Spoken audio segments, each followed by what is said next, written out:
വിവിധ കമ്മ്യൂണിറ്റിയിലുള്ളവരിലേക്ക് മുൻപൊരു നോട്ടിഫിക്കേഷൻ മികച്ചൊരു അവസരം തന്നെ സിവിൽ എക്സൈസ് ഓഫീസറിലേക്ക് വിളിച്ചിട്ടുണ്ടായിരുന്നു. അതിന് അപേക്ഷിക്കേണ്ട ലാസ്റ്റ് ഡേറ്റ് ഏകദേശം ആയിരിക്കുകയാണ്. വളരെ മികച്ചൊരു അവസരമാണ്. അതുകൊണ്ട് തന്നെ വളരെ അത്യന്താപേക്ഷികമായിട്ടുള്ള വിവരങ്ങൾ പെട്ടെന്ന് തന്നെ നമുക്ക് നോക്കാം.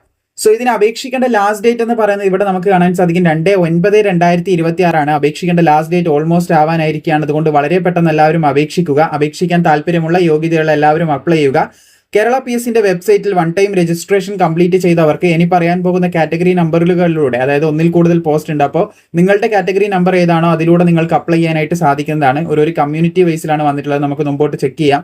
അപ്പോൾ ഡിപ്പാർട്ട്മെന്റ് കേരള എക്സൈസ് ഡിപ്പാർട്ട്മെന്റിലേക്ക് കേരള സിവിൽ എക്സൈസ് ഓഫീസർ പോസ്റ്റിലേക്കാണ് ഇപ്പോൾ അപേക്ഷ വിളിച്ചിട്ടുള്ളത്.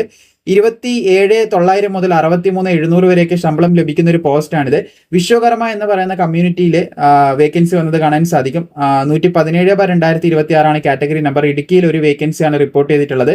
അതുപോലെ തന്നെ നമുക്ക് ലാത്തിൻ കത്തോലിക്സ് ആംഗ്ലോ ഇന്ത്യൻസിന് വേക്കൻസി റിപ്പോർട്ട് ചെയ്ത് കാണാൻ സാധിക്കുന്നതാണ്. 118/2026 കാറ്റഗറി നമ്പർ. മലപ്പുറത്ത് ഒരു വേക്കൻസിയാണ് റിപ്പോർട്ട് ചെയ്തിട്ടുള്ളത്. OBCക്ക് മലപ്പുറത്ത് ഒരു വേക്കൻസി റിപ്പോർട്ട് ചെയ്ത് കാണാൻ സാധിക്കും. അതിന്റെ കാറ്റഗറി നമ്പർ 119/2026 ഹിന്ദു നാടാർ 120/2026 എന്ന കാറ്റഗറി നമ്പറിൽ കാസർഗോഡ് ഒരു വേക്കൻസി റിപ്പോർട്ട് ചെയ്തത് കാണാൻ സാധിക്കുന്നതാണ്.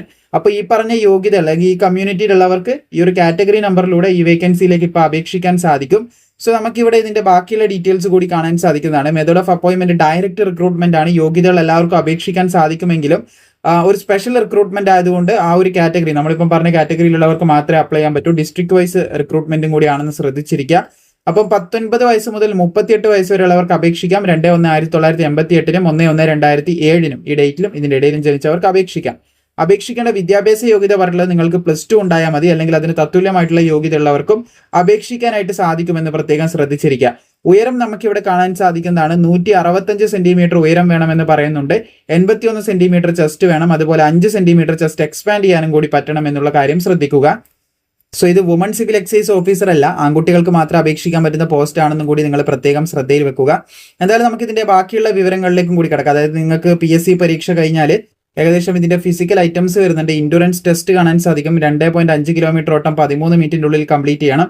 അതുപോലെ തന്നെ നമുക്കിവിടെ ഫിസിക്കൽ എഫിഷ്യൻസി ടെസ്റ്റ് കാണാൻ സാധിക്കുന്നതാണ്. അതിൽ നമ്മൾ ഔട്ട് ഓഫ് 8 5എണ്ണമെങ്കിലും എന്ത് ചെയ്യണം, 8 എണ്ണത്തിൽ പാസ്സാവേണ്ടതായിട്ടുണ്ട്. അപ്പോൾ അതിൽ ആദ്യം 100 മീറ്റർ ഓട്ടം, high jump, long jump, putting the shot, അതുപോലെ ത്രോയിങ് ദി ക്രിക്കറ്റ് ബോൾ, പിന്നെ rope climbing, pullup or chinning 1500 metre ഓട്ടം. അപ്പോൾ ഇത് കംപ്ലീറ്റ് ചെയ്യാനുള്ള ടൈം, ഡിസ്റ്റൻസ് കാര്യങ്ങളൊക്കെ ഇപ്പുറം കൊടുത്തിട്ടുണ്ട്, ഈ ഒരു ബോക്സിൽ കൊടുത്തിട്ടുണ്ട്. സോ അതിൽ ഏകദേശം ഒരു 5 എണ്ണം, ഏതെങ്കിലും 5, ഞാൻ ഈ മാർക്ക് ചെയ്യുന്ന 5 എണ്ണം എന്ന് നിർബന്ധമില്ല. ചിലപ്പോൾ നിങ്ങൾ ഈ 2ഉം അതുപോലെ തന്നെ ഈ 2ഉം പിന്നെ ഈ 1ഉം പാസ്സായിട്ടുണ്ടാവും. അങ്ങനെയാണെങ്കിൽ നിങ്ങൾ പാസ്സാവും, അതായത് ക്വാളിഫൈ ആവുന്നതായിരിക്കും. ഏതെങ്കിലും ഒരു 5 ഐറ്റംസ് ഇതിൽ നിന്ന് പാസ്സായി കഴിഞ്ഞാൽ നിങ്ങൾ ഫിസിക്കൽ പാസ്സാകുമെന്ന് ശ്രദ്ധിച്ചിരിക്കുക. അപ്പൊ നിങ്ങളുടെ അറിവിൽ ഈ പറഞ്ഞ യോഗ്യതകൾ ആരെങ്കിലും ഉണ്ടെങ്കിൽ അവരിലേക്ക് ഷെയർ ചെയ്ത് കൊടുക്കുക. തീർച്ചയായും ഇതുപോലുള്ള അപ്ഡേറ്റിനായിട്ട് പ്രോപ്പറായി സബ്സ്ക്രൈബ് ചെയ്ത് ഫോളോ ചെയ്താൽ മാത്രം മതി.